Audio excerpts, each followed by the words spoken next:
क्रांती news, आवाज सर्वसामान्यांचा। सुरगाणा तालुक्यातून रोहित पवारांच्या आंदोलनाला पाठिंबा, शेतकरी कर्जमाफी व सिंचन प्रकल्पासाठी तहसीलदारांना निवेदन। महाराष्ट्रातील शेतकऱ्यांच्या संपूर्ण कर्जमाफीसह विविध प्रलंबित कृषी प्रश्न सोडवावेत, आदिवासी व डोंगराळ भागातील सिंचन प्रकल्पांना गती द्यावी आणि पंढरपूर येथे सुरू असलेल्या आमदार रोहित पवार यांच्या बेमुदत अन्नत्याग आंदोलनाची तातडीने दखल घ्यावी, या मागण्यांसाठी सुरगाणा तालुक्यातील शेतकरी, नागरिक व राष्ट्रवादी काँग्रेस पक्ष परिवाराच्या वतीने तहसीलदार तथा तालुका दंडाधिकारी यांना निवेदन देण्यात आले। निवेदनात म्हटले की सततची नापिकी, अवकाळी पाऊस, अतिवृष्टी, दुष्काळ, गारपीट, वाढता उत्पादन खर्च, शेतीमालाला न मिळणारा योग्य बाजारभाव, अपुरी सिंचन व्यवस्था आणि वाढते कर्ज यामुळे राज्यातील शेतकरी आर्थिक संकटात सापडलाय।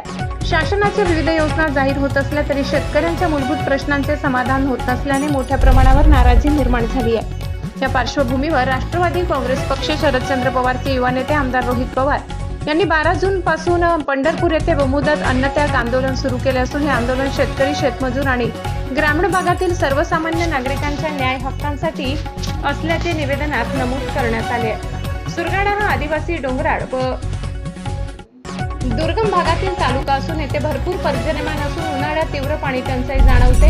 तालुक्यातील नद्यांचे पाणी गुजरातच्या दिशेने वाहून जात असल्याने शेती व पिण्याच्या पाण्याचा प्रश्न गंभीर बनलाय। त्यामुळे प्रस्तावित सिंचन प्रकल्प, बंधारे, जलसंधारण, नदीजोड प्रकल्प तातडीने मंजूर करून प्रत्यक्ष कामांना सुरुवात करण्याची मागणी करण्यात आली।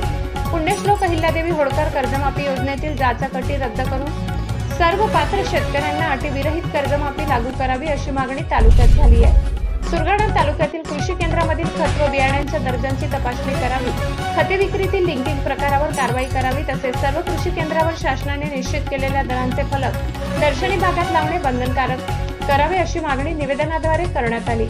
निवेदनात राज्यातील सर्व पात्र शेतकऱ्यांना 2 लाखापर्यंत सरसकट कर्जमाफी, पीक विमा योजनेतील शेतकरी विरोधी अटी रद्द करणे, शेतीमालाला कायदेशीर हमीभाव, नैसर्गिक आपत्तीग्रस्तांना तातडीची मदत, दिवस दर्जेदार वीज पुरवठा, पीक कर्ज पुनर्गठन, आदिवासी भागासाठी विशेष कृषी विकास पॅकेज आणि शेतकरी आत्महत्या रोखण्यासाठी विशेष उपाययोजना यासह एकूण 15 प्रमुख मागण्या करण्यात आल्या।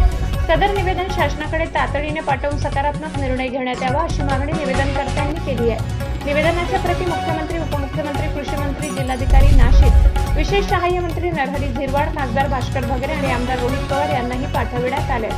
महाराष्ट्र क्रांती न्यूज साठी प्रतिनिधी गणेश धुळे, सुरगाणा। अशाच नवनवीन बातम्या पाहण्यासाठी आमच्या महाराष्ट्र क्रांती न्यूज या YouTube चॅनलला लाईक करा, सबस्क्राईब करा आणि बेल आयकॉनला प्रेस करा।